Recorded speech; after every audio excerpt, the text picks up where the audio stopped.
Pri Fliserjevih doma se zmeraj pojavljajo kakšni glasbeniki in Edvin običajno ob klavirju pomaga mnogim mladim, pa tudi malo manj mladim, da recimo uspešno prepevajo, pripravljajo pesmi.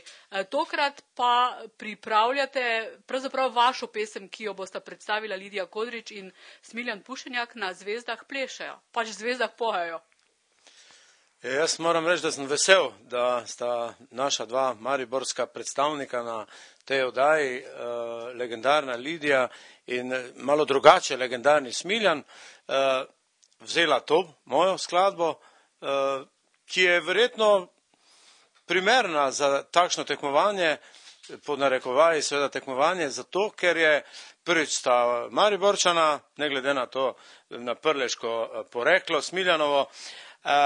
Poleg tega se da to pesem res v duetu zelo lepo zapet, kar sva midva že z Vinkom Šimekom nekoč dokazala na festivalu Vesela jesen.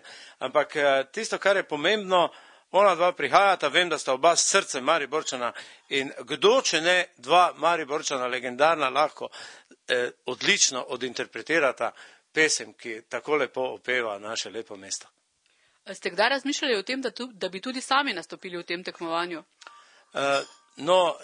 Smatram, da ta oddaja ni tekmovanje, ampak je bolj zabavna in razvedrilna, vendar kljub temu se nisem mogel odločiti, ker imam ene druge projekte v tem času, pa nekako se ne vidim ravno v tej varianti. Ampak nič hudega, rad pogledam oddajo, sem pa uredništvu oddaje ponudil sodelovanje kot član strokovne žirije.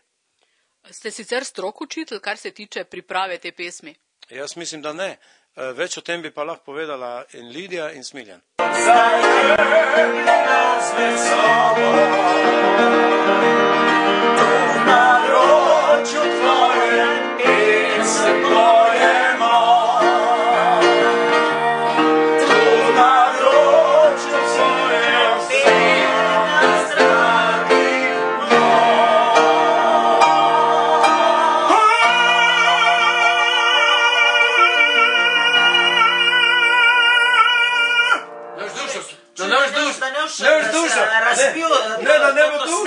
Da ne bo dušo spustil, lahko je zastekla na snega, da ne bo dušo spustil.